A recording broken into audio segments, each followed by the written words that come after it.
Hello everybody! It's me again, Enday Marikit, ang babaeng palaban.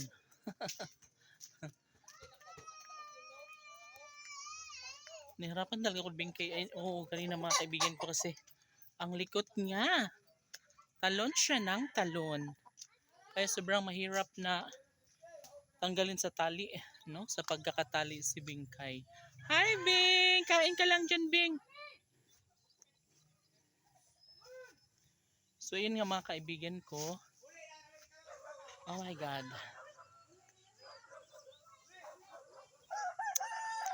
Ang ganda ng paligid mga kaibigan ko. Tingnan nyo. Oh, 'di ba? Oh, 'di ba? Uy, gigil. Oh, 'di ba? Puro green.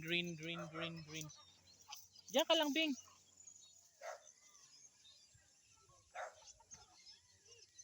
Anyari ka, Bingkay?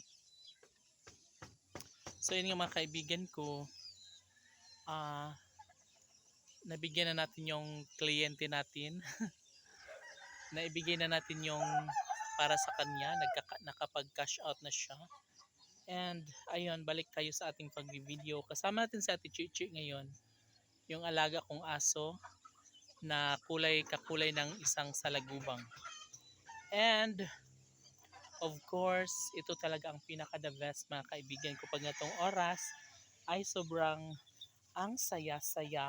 Oh my God! Why, where are you? Why? Si Wai mga kaibigan ko ay wala dito. And ayun, nandoon siya sa may nagtatari doon. Kasi nga, mas nalilibang din siya sa mga kung nagiging tao pa si Wayway mga kaibigan ko, nagiging sugarol na siya. mahilig din siya sa mga manok, lalong-lalo na kapag merong papatupada ganon.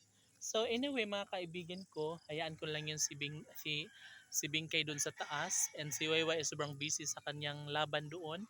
And nandito naman si Ate Chichi na talagang sobrang busy sa kanyang pagha-hunter ng mga pagkain. Ate Chi, ano ba yan, Ti? Ati. Busy siya, hindi niya ako naririnig. And okay lang yan kasi nga, at least natutuwa din naman siya sa kanyang ginagawa. And sobrang focus lang siya sa kanyang ginagawa today mga kaibigan ko. And anyway, yung pabahay natin, ito na siya. O, di ba? Sobrang ganda. Pasilip!